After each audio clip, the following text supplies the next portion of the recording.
फिक्र आपकी, presented by ortho Ayurvedic oil and capsules, जोड़ों के दर्द की बेजोड़ दवा।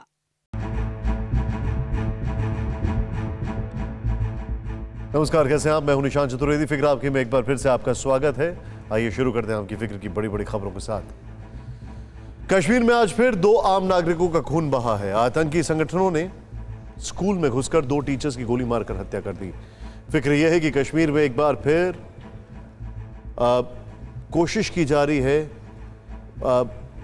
वायलेंस को बढ़ाने की, और इससे पूरे कश्मीर को मिलकर लड़ना होगा, अन्यथा आज की तारीख टारगेट किलिंग 2.0 की शुरुआत बन जाएगी।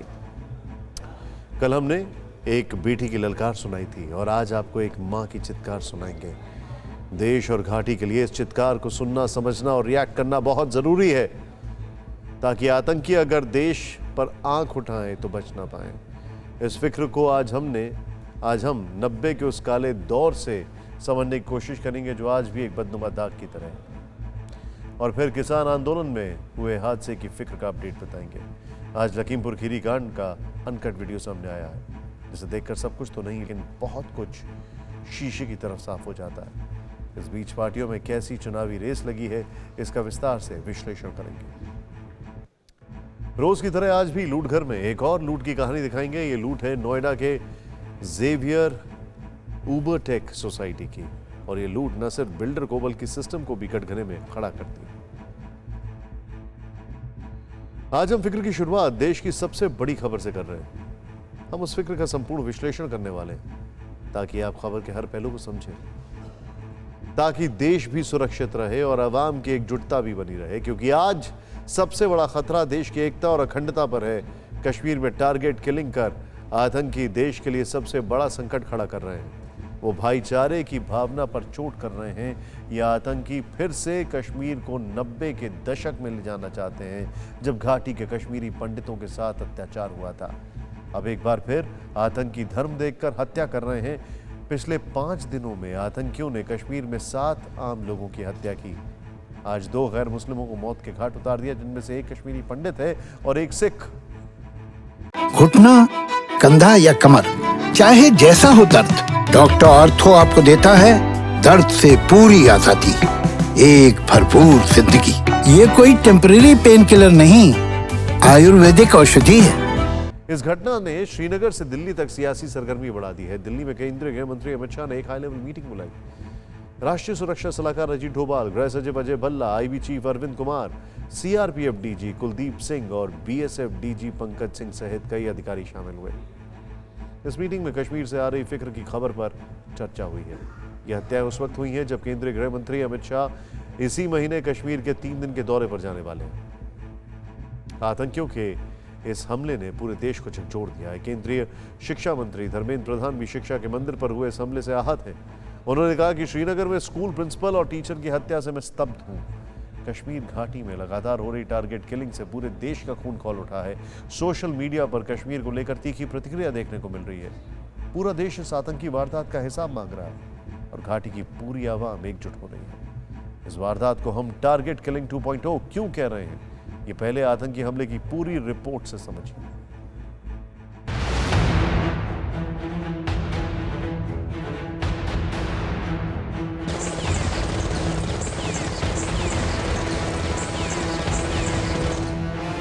फर्श पर पड़ी 2 लाशें, लहूलुहान शरीर और खून से लाल जमीन। भले ही इस तस्वीर में सब कुछ ब्लर है, भले ही यह तस्वीर विचलित करती है, लेकिन इसे आज देखना जरूरी है। यही आज के हिंदुस्तान की सबसे बड़ी फिक्र है, क्योंकि ये घाटी में अमन से बौखलाए आतंकवादियों की कायराना हरकत के सबूत है। ये तस्वीरें 90 के दशक में कश्मीर में मचे कोहराम की याद दिला रही है। ये बता रहा है कि कैसे कश्मीर को फिर से वैमनस्य और आतंक की आग में जलाने की साजिश रची जा रही है, क्योंकि एक बार फिर आतंकवादियों ने कश्मीर में टारगेट किलिंग की शुरुआत कर दी है। आज अचानक ही जम्मू कश्मीर के श्रीनगर में आतंकी ईदगाह इलाके के इस government boys higher secondary school में घुसे। बंदूक के दम पर दहशतगर्दों ने शिक्षा के इस मंदिर में खूनी खेल खेला। सबसे पहले स्कूल में मौजूद टीचर्स को लाइन में खड़ा कर दिया गया। उनके आईडी कार्ड को देखकर पहचान मुकम्मल की। फिर लाइन में ही खड़े स्कूल के प्रिंसिपल और एक टीचर के सीने पर गोलियां बरसा दी। आतंकियों की गोली से छलनी स्कूल की प्रिंसिपल सतिंदर कौर और टीचर दीपक चंद ने मौके पर ही दम तोड़ दिया। खास बात यह है कि सतिंदर कौर सिख समुदाय से थी और दीपक चंद कश्मीरी पंडित थे। इन दोनों शिक्षकों की पहचान की गई और पुख्ता पहचान के बाद स्कूल परिसर में ही गोली मार दी गई। ये जो बिल्डिंग है ये ऑफिशियल एडमिनिस्ट्रेटिव बिल्डिंग है। यहाँ पर प्रिंसिपल मौजूद थी और यहाँ से बाहर निकालकर थोड़ी ही दूर पर, ये इधर मुर्तजा दिखाएं तो आप देख सकते हैं, यहाँ पर ये हमला जो है कैरी किया गया और यहाँ पर एक डेड बॉडी मिली थी और दूसरी कुछ ही दूरी पर। तो कहीं ना कहीं ये जो बॉयज़ हाई स्कूल है यहाँ हालांकि बच्चे मौजूद नहीं थे। स्कूल में मौजूद टीचर को भी इस बात की आशंका नहीं थी कि एक टीचर जिसका काम आम कश्मीरी को शिक्षित करना था, जो आम कश्मीरी बच्चों को भाईचारे की शिक्षा देते थे, अमन और शांति की बात करते थे, वो टारगेट किलिंग के शिकार हो गए। प्रिंसिपल सतिंदर कौर और टीचर दीपक चंद की हत्या कर आतंकवादियों ने टारगेट किलिंग की। चाय पी रहे थे हम। अच्छा, हमने जो ये गन शॉट सुने तो हम मतलब डर गए। हमने ये दो टीचर्स थे, ये कहाँ थे? टीचर एक प्रिंसिपल मैम थी और एक था टीचर, ये यहाँ बाहर बैठे हुए थे इन कुर्सियों पर बैठे। जी जी। ये सर कहाँ पे पड़े हुए थे ऊपर? जब हम बाहर निकले ना तकरीबन जब लोकल मतलब तब निकले हम। क्या देखा आपने? कुछ देखा? हमने कितने लोग आए थे जी? कितने लोग? वो मैंने नहीं देखा, हम इस कमरे में थे ना, ये नहीं देखा हमने कितने थे क्या थे। घटना के बाद सुरक्षा कर्मियों ने पूरे इलाके को घेर लिया।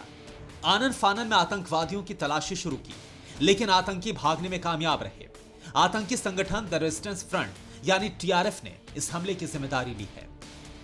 ये जितने भी हमले पिछले 72 घंटे में श्रीनगर में हुए, पहले आज श्रीनगर के जाने माने कमिस पर, उसके बाद बाड़ीपुरा में, उसके बाद श्रीनगर में एक और हमला बेलपुरी वाले पर और आज यहाँ पर 2 शिक्षकों पर, ये तमाम जो हमले हैं इनकी जिम्मेदारी टीआरएफ यानी द रेजिस्टेंस फ्रंट ने लिया।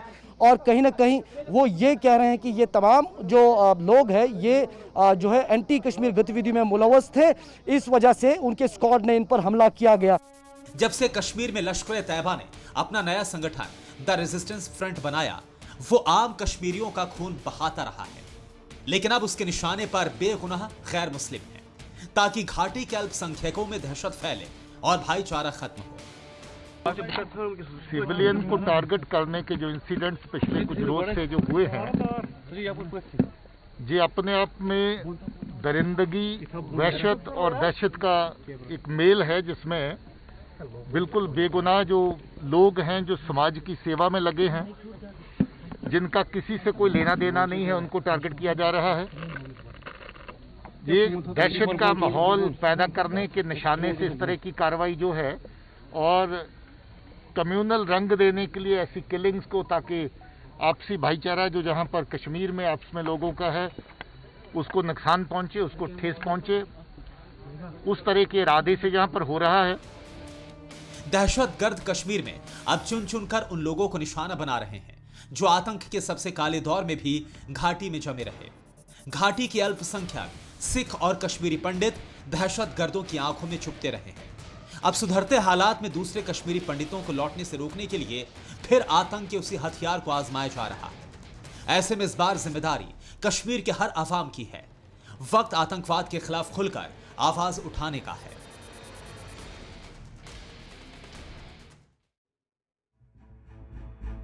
फिक्र यह है कि आतंकवादी कश्मीर घाटी में वैमनस्य फैलाना चाहते हैं और कश्मीरी पंडितों और सिखों समेत सभी गैर मुस्लिमों को डराना चाहते हैं, क्योंकि अनुच्छेद 370 हटने के बाद उनकी दाल नहीं गल पा रही है।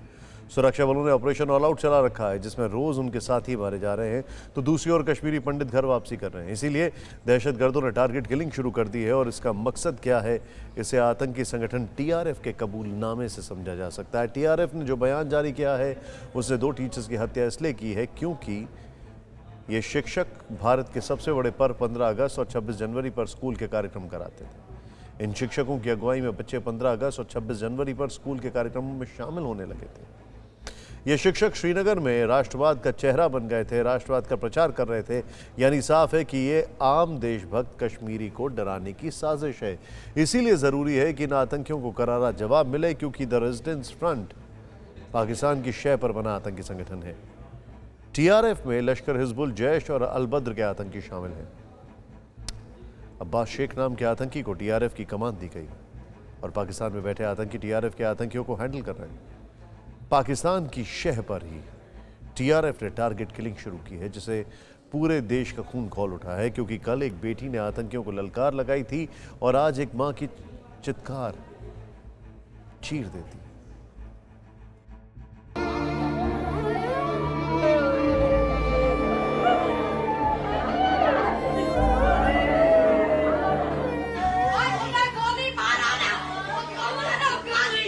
की लड़ाई लड़ने का भरोसा दिया। कीड़े मकोड़े की तरह गाड़ी से कुचल के मारने का मामला है और पूरे देश ने इसको देखा है। देश की आत्मा हिल गई है वो वीडियो देख के।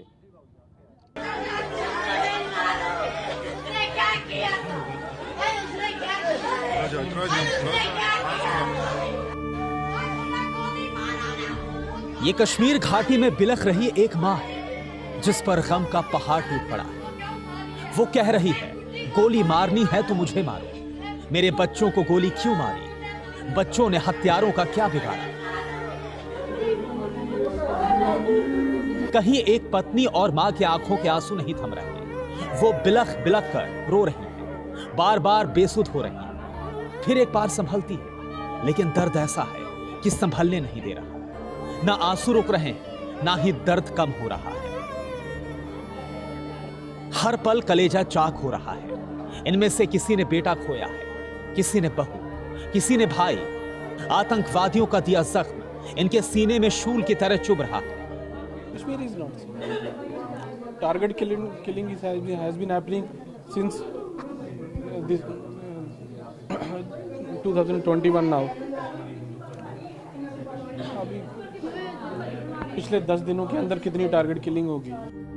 रोते बिलखते इन लोगों ने भी अपने दो सहयोगी सतिंदर कौर और दीपक चांद को आंखों के सामने हमेशा के लिए खो दिया। इनके दोनों सहयोगी दिन दहाड़े स्कूल परिसर में आतंकवादियों की गोलियों के शिकार हो गए। दहशतगर्दों ने स्कूल के प्रिंसिपल और टीचर को लाइन में खड़ा कर पहचान देखकर आईडी कार्ड चेक कर गोलियां मार दी। जिस तरह से आतंकवादियों ने पहचान देखकर खून बहाया, कश्मीरी पंडितों के परिवार वाले भी सन्न। तो फोटो आई थी, जो इंसिडेंट की फोटो आई थी, उसके अकॉर्डिंगली जो दीपक का फ़ोन था वो उसके हाथ में ही था, लेकिन जब मैंने कॉल किया तो बिजी आ रहा था। इसका मतलब वो किसी के पास है फ़ोन। फिर हमारे किसी घर के मेंबर ने उनको कॉल किया तो वहाँ से जवाब आया कि तुम इधर आओ तो तुम्हारा भी यही हर्षर होगा, या तुम्हें भी मार देंगे। कुछ ऐसी बात उन्होंने कही है। घुटना, कंधा या कमर, चाहे जैसा हो दर्द, डॉक्टर ऑर्थो आपको देता है दर्द से पूरी आजादी, एक भरपूर जिंदगी। ये कोई टेम्परेरी पेन किलर नहीं, आयुर्वेदिक औषधि है। कश्मीर में जिस तरह से एक मां, एक पत्नी चीख रही है, बिलख रही है, ये तस्वीर बता रही है कैसे विकास के रास्ते पर आगे बढ़ रहे कश्मीर के अमन और चैन को फिर से रौंदने की साजिश रची जा रही है। यह हत्या सिर्फ एक सिख की बेटी की या फिर एक कश्मीरी पंडित के बेटे का कत्ल नहीं है। यह कश्मीरियत का कत्ल है। ये घाटी के भाईचारे की हत्या है। दहशतगर्दों की गोली ने कश्मीरियत, जमहूरियत और भाईचारे को लहूलुहान किया है। ये घाटी में अमन और शांति को तार-तार करने का षड्यंत्र है। उम्मीद है कि सेना, सुरक्षा बल और पुलिस जल्द ही इस साजिश से निपटने में कामयाब होंगे। इस दहशतगर्दी, दरिंदगी और वहशत में जो लोग मुलव्वस हैं, जो इंसानियत को निशाना बना रहे हैं, जो जम्मू कश्मीर का आपसी भाईचारा उसको निशाना बना रहे हैं, जो जहां का लोकल अथॉस और वैल्यूज है उसको निशाना बना रहे हैं, मुझे लगता है कि इनको जल्द ही बेनकाब करने में पुलिस कामयाब होगी। सोचिए, ये कैसी जिहादी सनक है जिसमें बेगुनाहों का खून बहाना जायज है। ये कैसी जंग है जिसमें पहचान देखकर, आईडी कार्ड पर नाम देखकर गोलियां बरसाई जाती हैं। ऐसे में घाटी के अल्पसंख्यक सिखों ने सभी कश्मीरियों से कश्मीरियत, जमहूरियत और भाईचारे को बचाने की अपील की है। अपील की है कि एक साथ आए, कंधे से कंधा मिलाकर खड़े हों, वरना आतंकी पहले हमें धर्म के नाम पर पहचानेंगे, फिर मौत के घाट उतारेंगे। देखो, ये हम नहीं देखते हैं, ये जो कत्ल है ये एक सरदार बेटी का नहीं है।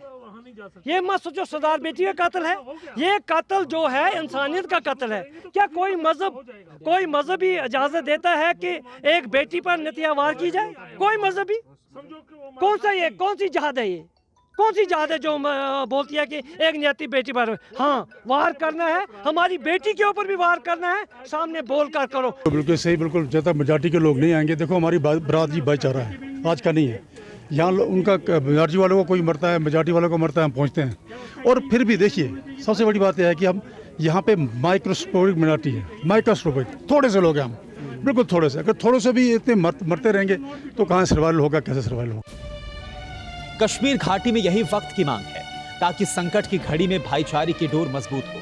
अब तक सतेंदर और दीपक चांद ही आतंकवादियों के शिकार नहीं हुए हैं। ये पिछले 5 दिनों में 7वीं घटना है, जिसमें से 6 सिर्फ श्रीनगर के ही हैं। मंगलवार को ही आतंकवादियों ने 3 लोगों की जान ले ली।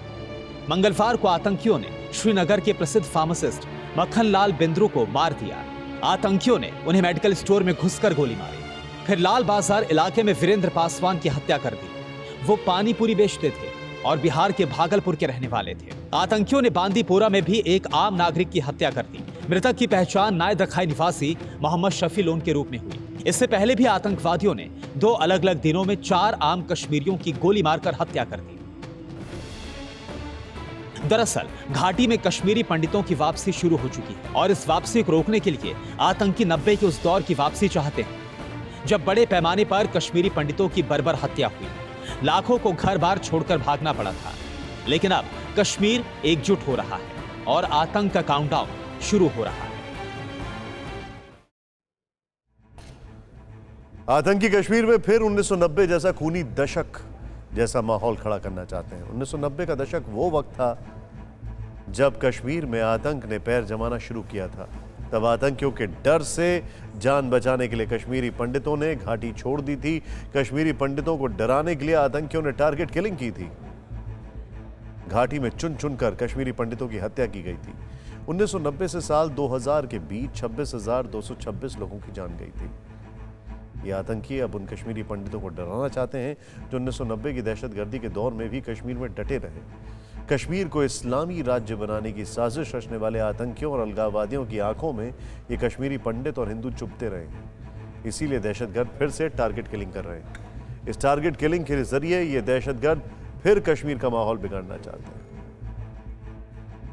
दहशतगर्दों का सफाया इसलिए भी जरूरी है क्योंकि कश्मीर में जो भी शख्स जिंदगी की, खुशहाली की, शिक्षा की, मुस्कुराहट की बात करता है उसे आतंकी निशाना बना रहे हैं। पिछले 2 दिनों में आतंकियों ने दवा का कारोबार करने वाले माखनलाल बिंद्रू की हत्या की। बिंद्रू श्रीनगर में जरूरतमंदों की मदद करने वाले प्रमुख लोगों में से एक थे। वो धर्म की दीवार से परे जाकर जरूरतमंद लोगों की मदद करते थे। जिंदगी की लड़ाई लड़ने का भरोसा दिया। कीड़े मकोड़े की तरह गाड़ी से कुचल के मारने का मामला है और पूरे देश ने इसको देखा है। देश की आत्मा हिल गई है वो वीडियो देख के। अनपढ़, जाहिल और डरपोक आतंकियों को ज्ञान की रोशनी नहीं, आतंक का अंधेरा चाहिए। ये पढ़ाई से इसलिए डरते हैं क्योंकि अगर कश्मीर में अवाम पढ़ी लिखी होगी तो इनके डर और अंधेरे का कारोबार ठप हो जाएगा। Makhalnal Bindru will be alive in the spirit, and Mr. who shot my father dead while he was working. If you have the guts and courage, come in front and have a debate. Have a face-to-face debate with us. हैरानी की बात देखिए, ये आतंकी उनके ऊपर हमला करते हैं जिनके पास कोई हथियार नहीं होता है। सोचिए कौन है ये डरपोक।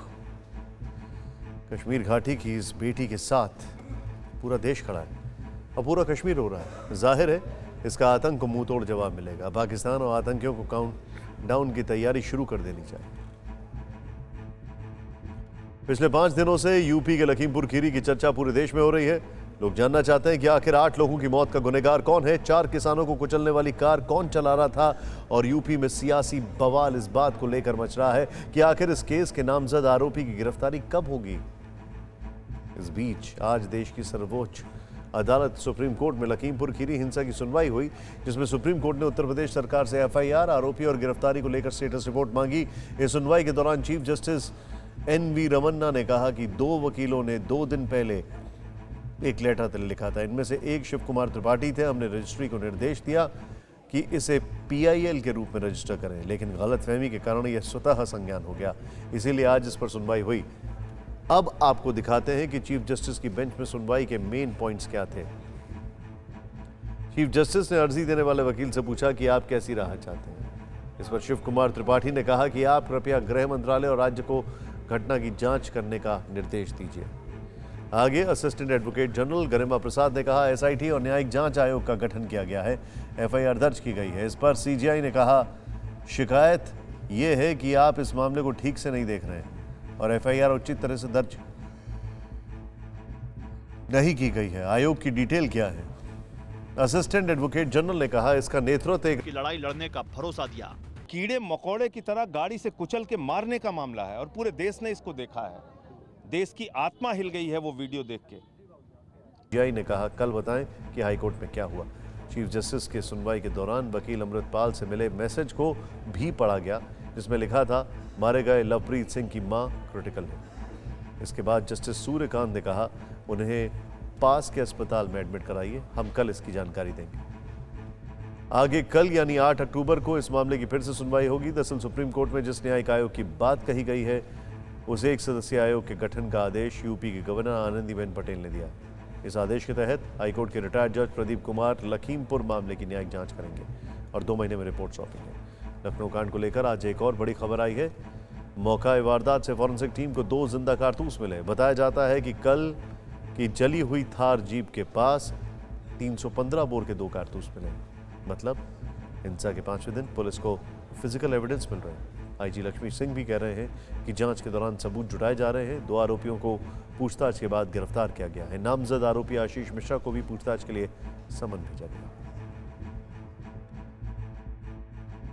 गिरफ्तार किया जाएगा? उनको पूछताछ के लिए बुलाया जा रहा है और आगे की भी कार्रवाई उनके बयानों पर आधारित। कहाँ बुलाया गया पूछताछ के लिए? कहाँ बुलाया गया? पर्यवेक्षण समिति के समक्ष उनको उपस्थित होना पड़ा।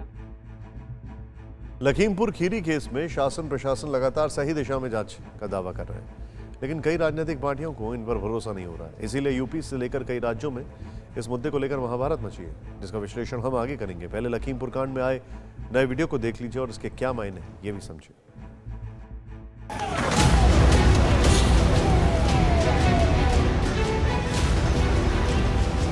5 दिन बीत गए हैं लेकिन ये पता नहीं चल पाया है कि 3 अक्टूबर को तिकुनिया में एक खूनी गाड़ी कौन चला रहा था। गाड़ी में केंद्रीय गृह राज्य मंत्री अजय मिश्रा का बेटा आशीष मिश्रा बैठा था या नहीं। सवाल ये भी कि किसानों के ऊपर जानबूझकर गाड़ी चढ़ाई गई थी। बहरहाल लखीमपुर कांड को लेकर जो वीडियो आ रहे हैं वो इसी ओर इशारा कर रहे हैं कि किसानों पर जबरन गाड़ी चढ़ाई गई और ये नया वीडियो भी इस थ्योरी को मजबूती दे रहा है। एक बारगी देखने में ये वीडियो वैसा ही लगता है जैसा 3 दिन पहले से वीडियो वायरल था, लेकिन 46 सेकंड का ये वीडियो अलहदा, इसमें घटनाक्रम ज्यादा साफ नजर आ रहा है। हालांकि हमें एक बार फिर बता दें कि TV9 भारतवर्ष इस वीडियो की सत्यता की पुष्टि नहीं करता है। इस वीडियो की शुरुआत में दिख रहा है कि किसान सड़क पर शांतिपूर्ण प्रदर्शन कर रहे हैं, काले झंडे लिए आगे बढ़ रहे हैं, लेकिन 2 सेकंड बाद ही पीछे से हूटर बजाती तेज रफ्तार थार जीप आती है और प्रदर्शनकारी किसानों को जोरदार टक्कर मारती है, रौंदती चली जाती है, जिसकी आवाज साफ सुनाई देती है।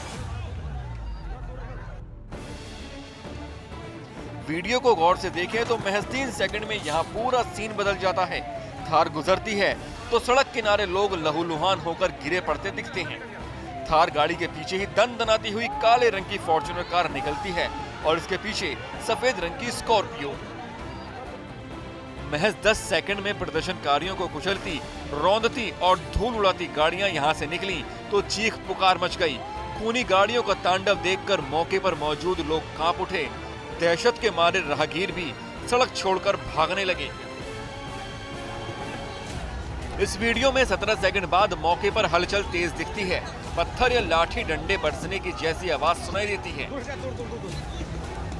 आपको बता दें कि लखीमपुर हिंसा के इस वीडियो को बीजेपी सांसद वरुण गांधी ने भी ट्वीट किया और लिखा कि वीडियो एकदम साफ है, विरोध करने वालों को हत्या करके चुप नहीं कराया जा सकता। किसानों का खून बहाने वाले लोगों की जवाबदेही तय होनी चाहिए। तो एक तरफ तर्क ये कि वीडियो ज्यादा साफ है, वहीं प्रशासन का दावा ये है कि जांच कांच की तरह पारदर्शी है, लेकिन सवाल एक्शन ऑफ इन्वेस्टिगेशन पर उठ रहे हैं, क्योंकि रविवार को पुलिस ने घटनास्थल से फिजिकल एविडेंस नहीं जुटाई। सोमवार को भी पास में ही किसान शवों के साथ प्रदर्शन करते रहे। पूरे घटनास्थल पर लगातार आवाजाही बनी रही। जली हुई गाड़ियों की लोग तस्वीरें खींचते रहे। मंगलवार रात करीब 11:30 बजे वारदात का जिस तरह रिएक्शन किया गया वो भी संदेह और सवालों के घेरे में हैं। ऐसे में सवाल ये भी उठ रहा है कि क्या 5 दिनों में यूपी पुलिस सवा कोस भी नहीं चल पाई। इस बीच आपको बता दें, जानकार तो यहां तक बता रहे हैं कि हो सकता है कि लखीमपुर की पूरी जांच, चश्मदीदों के बयान, आरोपियों और पीड़ितों से पूछताछ और सामने आ रहे तमाम वीडियो तक ही सिमट कर रह जाएगी। लेकिन इस एक नए वीडियो में जो बात साफ हो रही है वो ये है कि 3 अक्टूबर को कातिल गाड़ियों ने बेलगाम रफ्तार से किसानों को रौंद डाला। हालांकि यहाँ ये कहना मुश्किल है कि इस वीडियो से पहले या फिर इसके बाद वहाँ क्या हुआ था, और ये जांच का विषय है। घुटना, कंधा या कमर, चाहे जैसा हो दर्द, डॉक्टर ऑर्थो आपको देता है दर्द से पूरी आजादी, एक भरपूर जिंदगी। ये कोई टेम्परेरी पेन किलर नहीं, आयुर्वेदिक औषधि है। अब बात लखीमपुर पर सियासी लड़ाई की, जिसके दंगल में राजनीतिक दिग्गजों की भीड़ बढ़ती जा रही है।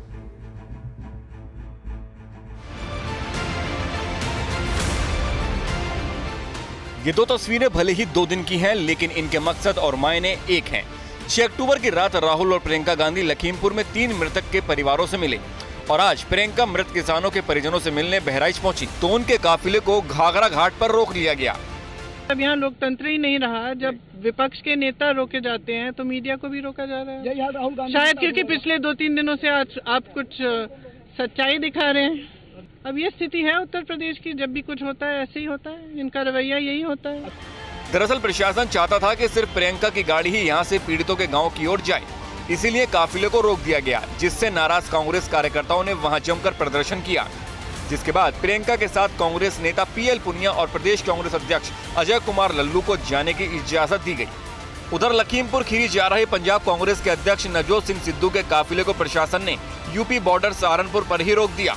जहां उनके समर्थकों ने पुलिस का बैरिकेड गिराकर आगे बढ़ने लगे तो पुलिस अफसरों ने सख्ती दिखाई। सिद्धू समेत पंजाब के कई एमएलए और मंत्रियों को हिरासत में ले लिया गया। आज लखीमपुर खीरी जो अत्याचार होया है, ਉਹਦੇ ਵਿੱਚ तमाम एमएलए ਸਾਹਿਬਾਨ, ਮੰਤਰੀ ਸਾਹਿਬਾਨ ਅੱਜ ਉਹਨਾਂ ਦੇ ਪਰਿਵਾਰਾਂ ਨੂੰ ਮਿਲਣ ਵਾਸਤੇ ਤੇ ਉਹਨਾਂ ਨੂੰ ਮਿਲਣ ਵਾਸਤੇ ਜਾ ਰਹੇ ਸਨ। एडीजीपी सबरवाल और ये उत्तर प्रदेश की पुलिस ਜਿਹੜੇ ਲੋਕ ਸਾਨੂੰ गिरफ्तार करके हजारां ਦੀ ਤਾਦਾਦ ਦੇ ਵਿੱਚ ਅੱਜ ਲੋਕ ਹਜ਼ਾਰਾਂ ਦੀ ਤਾਦਾਦ ਦੇ ਵਿੱਚ ਲੋਕ ਅੱਜ ਉਹਨਾਂ ਪਰਿਵਾਰਾਂ ਨੂੰ ਮਿਲਣਾ ਚਾਹੁੰਦੇ ਸਨ। इससे पहले मोहाली में सिद्धू ने कहा था कि अगर कल तक यानी शुक्रवार तक केंद्रीय गृह राज्य मंत्री अजय मिश्र के बेटे आशीष की गिरफ्तारी नहीं हुई तो वो भूख हड़ताल पर बैठ जाएंगे। और मेरा प्रण है, मैं पीछे नहीं हटूंगा क्योंकि ये अन्याय है। अगर न्याय के लिए लड़ते लड़ते प्राण भी चले गए तो ठीक है। दरअसल लखीमपुर हिंसा के नाम पर कांग्रेस हमलावर हो गई है। कई सीनियर लीडर लखीमपुर की लड़ाई को आगे बढ़ाने में लगे हैं, वहां जाने की जिद पर अड़े हैं। इसी सिलसिले में आज हरीश रावत को बरेली में टोल प्लाजा के पास रोका गया और लखनऊ में भी राजभवन के सामने कांग्रेस नेताओं ने धरना दिया। उधर समाजवादी पार्टी के अध्यक्ष अखिलेश यादव भी लखीमपुर की सियासी लड़ाई में कूद पड़े। आज पलिया, निघासन और धोरहरा अखिलेश उन्हीं किसानों से मिले जिनसे कल राहुल और प्रियंका मिली थी। किसान परिवार को सांत्वना देते हुए अखिलेश ने बड़ा ऐलान भी किया। कहा 2022 में अगर समाजवादी पार्टी की सरकार बनी तो पीड़ित परिवारों को 2-2 करोड़ की आर्थिक मदद और नौकरी दी जाएगी। गरीबों को न्याय मिले, दमदार सरकार तभी होगी जब ताकतवर लोग जिन पे आरोप है वो जेल जाएं। ये सवाल बताइए कि अभी तक गिरफ्तारी नहीं हुई है, गिरफ्तारी नहीं हुई है, गिरफ्तारी करनी चाहिए, गिरफ्तारी करनी चाहिए। मुआवजे पर क्या करना, मुआवजा बढ़ के मिले। कुल मिलाकर लखीमपुर के नाम पर यूपी में 2022 के संग्राम का माहौल बनता दिख रहा है, जिसमें विपक्षी पार्टियां दमखम से कूद पड़ी हैं, अपनी खोई हुई जमीन बचाने की जुगत में जुटी हैं। और अब फिक्र कोरोना संक्रमण की, जिसको लेकर केंद्र सरकार ने आज 3 महीने अलर्ट रहने के लिए कहा है। केंद्रीय स्वास्थ्य मंत्रालय को की प्रेस कॉन्फ्रेंस में आज देशवासियों को 3 महीने यानी अक्टूबर, नवंबर, दिसंबर अलर्ट रहने की अपील की गई। इन 3 महीनों में लोगों से किसी भी तरह लापरवाही नहीं बरतने के लिए कहा गया है। जल्द से जल्द वैक्सीन लगवाने, मास्क और सोशल डिस्टेंसिंग का पूरी तरह से पालन करने के लिए कहा गया। हम आपसे रिक्वेस्ट करना चाहेंगे please watch your October, November and December. 3 महीने हम मिशन मोड में कार्य करें। ये 3 महीने देश के लिए बहुत क्रूशल हैं। कभी ना हम भूलें हम कोविड सुरक्षित व्यवहार। 3 महीने का यह दृढ़ विचार रखेगा सुरक्षित हमारा पूरा परिवार। लेकिन इन 3 महीनों में आखिर ऐसा क्या है जो संक्रमण बढ़ने का डर इतना ज्यादा है? दरअसल उसकी वजह है इन 3 महीनों में एक के बाद एक त्योहारों का पड़ना, और फेस्टिव सीजन का आगाज आज नवरात्रि की शुरुआत के साथ हो गया।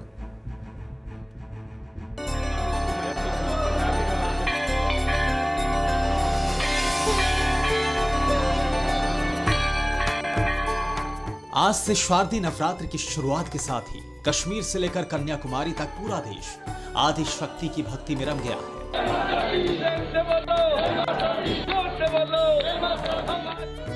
लेकिन ये आस्था आफत को न्योता ना दे दे, कोरोना संक्रमण की नई लहर को निमंत्रण ना दे। इसके लिए जरूरी है वो तमाम एहतियात बरतना जिनसे आस्था और परंपरा को निभाते हुए भी संक्रमण से बचा जा सकता है।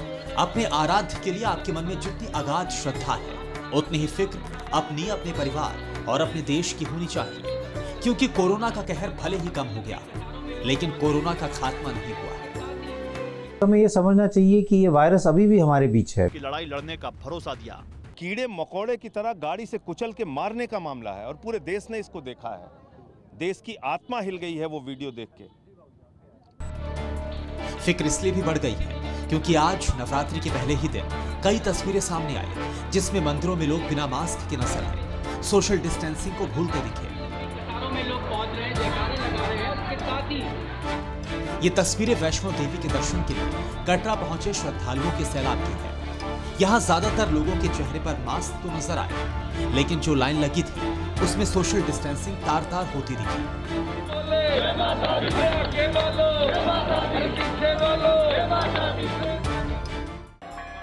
अब जरा ये तस्वीर देखिए। ये वाराणसी की तस्वीरें हैं जहां दुर्गा मंदिर में नवरात्रि के पहले दिन भक्तों की भारी भीड़ उमड़ी। इक्का दुक्का लोगों को छोड़कर किसी के भी चेहरे पर मास्क नहीं था, और 2 गज की दूरी की तो बात ही छोड़ दें।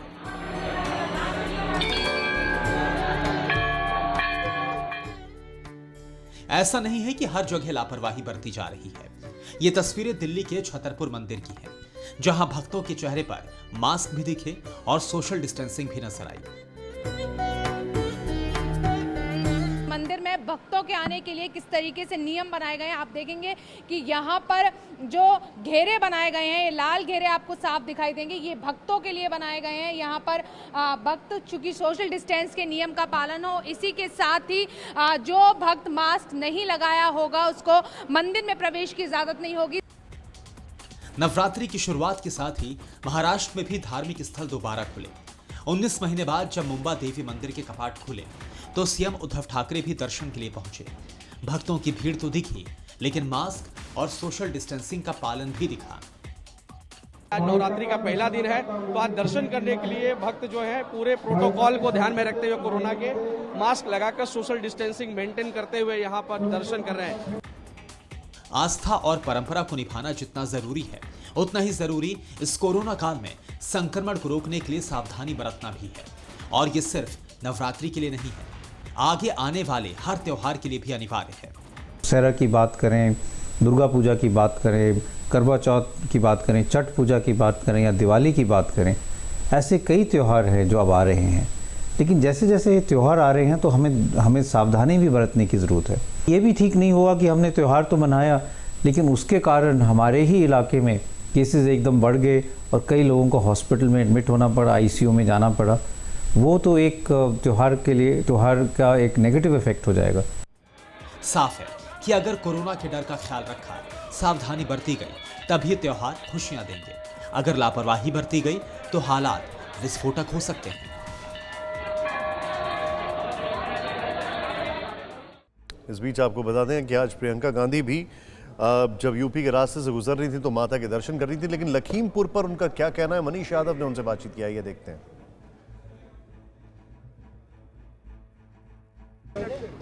कांग्रेस की राष्ट्रीय महासचिव प्रियंका गांधी बहराइच जा रही हैं, हमारे साथ हैं। मैम, 3 अक्टूबर से मैं लगातार देख रहा हूं कि आप सीतापुर गई, वहां पे डिटेन किया गया, उसके बाद लखीमपुर राहुल जी के साथ गई, अब बहराइच जा रही हैं। किसानों की बात आपने समझी है, उनसे मिली हैं, क्या कुछ आपके नज़रिए से आप समझ पाएंगे? देखिए, मेरे नज़रिए से जो मैं समझ रही हूँ, और ये सिर्फ इस हादसे से नहीं, लेकिन पिछले 2 सालों से जब से मैं उत्तर प्रदेश में काम कर रही हूँ, जो मैं समझ रही हूँ कि यहाँ पे लोकतंत्र एकदम ख़त्म किया जा रहा है। यहाँ पे लॉ एंड ऑर्डर के जो आप इश्तिहार देख रहे हैं, जो दिल्ली में मैं देखती हूँ बस स्टॉप पे बड़े बड़े इश्तिहार कि यहाँ लॉ एंड ऑर्डर में नंबर 1 है उत्तर प्रदेश, बिल्कुल एकदम गलत है। लॉ एंड ऑर्डर का नामो निशान नहीं है यहाँ पे। लॉ एंड ऑर्डर को इस्तेमाल किया जा रहा है राजनीतिक पार्टियों के मुंह बंद करने के लिए, लोगों को दबाव में डालने के लिए, सच्चाई को छिपाने के लिए। ये नहीं तो आप मुझे बताइए, मैं परिवारों से मिलने जा रही थी, नाकाबंदी थी, हर सड़क पे नाकाबंदी थी, जितनी भी एंट्रेंस थी लखीमपुर खीरी के लिए सारी बंद थी। पुलिस किसको ढूंढ रही है? मुझे ढूंढ रही है। अपराधी को किसने ढूंढा? कहाँ है अपराधी? टीवी पे इंटरव्यू दे रहा है, टीवी पे इंटरव्यू दे रहा है और पुलिस फोर्स यहाँ पे खड़ी हुई है मुझे रोकने के लिए। अब तक पूछताछ भी नहीं आप हुई है। मुझे बताइए कि लॉ एंड ऑर्डर कोलैप्स है कि नहीं है? ये लॉ एंड ऑर्डर का एकदम कैप्चर है, इंस्टीट्यूशंस का कैप्चर है, पुलिस का कैप्चर है, प्रशासन का कैप्चर है एकदम। क्योंकि जब मुझे गिरफ्तार किया गया तो वो जवाब ही नहीं दे पा रहे हैं मुझे, जो अफसर है। मैं पूछ रही हूँ भाई किस सेक्शन में गिरफ्तार किया है? आप गिरफ्तार कर रहे हैं, किस लिए कर रहे हैं? कौन सा अपराध करने जा रही हूँ वो तो बताइए। कुछ नहीं बता पा रहे हैं, मुंह खोल नहीं पा रहे हैं, क्योंकि वो खुद जानते हैं कि जो कर रहे हैं वो गलत है, उनको करवाया जा रहा है मजबूरी में। आपको डिटेन किया जा रहा है, क्या आपको भरोसा है ऐसी जांच पर हाईकोर्ट की जो तो ये प्रियंका गांधी जो कि बता रही हैं कि उन्हें न्यायिक जांच सिटिंग जज से हो तो उन्हें भरोसा है। कैमरा संदीप त्रिपाठी के साथ मनीष यादव, टीवी 9 भारतवर्ष, बहराइच। अड़ी सोमवार से शुक्रवार शाम 6 बजे सिर्फ टीवी 9 भारतवर्ष पर।